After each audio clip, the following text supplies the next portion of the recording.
பொதுமக்களிடமிருந்து கருத்துக்களை அறிந்து தேர்தல் அறிக்கையை தயார் செய்ய அதிமுக குழுவினர் நாளை மாநிலம் தழுவிய சுற்றுப்பயணத்தை தொடங்க உள்ளனர். இப்பயணம் குறித்து அதிமுக துணை பொதுச் செயலாளர் நத்தம் விஸ்வநாதனுடன் நமது செய்தியாளர் பாலவெற்றிவேல் நடத்திய கலந்துரையாடலை இப்போது பார்க்கலாம்.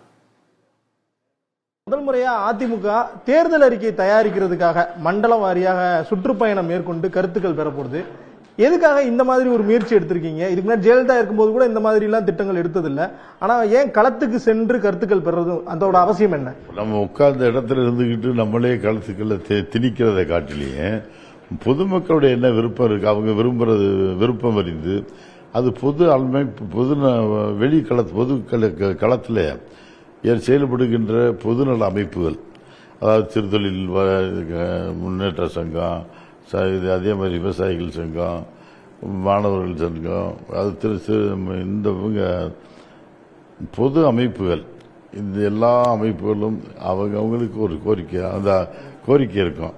அவங்கெல்லாம் சொல்லுது என்ன இது செஞ்சால் நல்லா இருக்கும், இந்த தேர்தல் அறிக்கையில் இந்த மத்திய அரசு செய்ய வேண்டிய பணிகளை எல்லாம் என்ன செஞ்சால் நல்லா இருக்கும்னு நினைக்கிறாங்களோ அதையெல்லாம் இந்த தேர்தல் அறிக்கையில் குழுவில் சொன்னாங்கன்னா நாங்கள் இதை தேர்தல் அறிக்கை வெளியிட்டு அதன் மூலமாக நாங்கள் அடுத்த தேர்தலில் அந்த தேர்தல் முடிந்ததற்கு பின்பு அந்த கோரிக்கையெல்லாம் நிறைவேற்றுவதற்கு நாங்கள் முயற்சி மேற்கொள்வோம். தயாரித்து முடிக்கிறது அது எப்படி நிறைவேற்றுவாங்க அப்படிங்கிற ஒரு கேள்வி எப்பயுமே எழுந்துட்டு இருக்கு. அதுக்கு ஏதாவது வச்சிருக்கீங்க?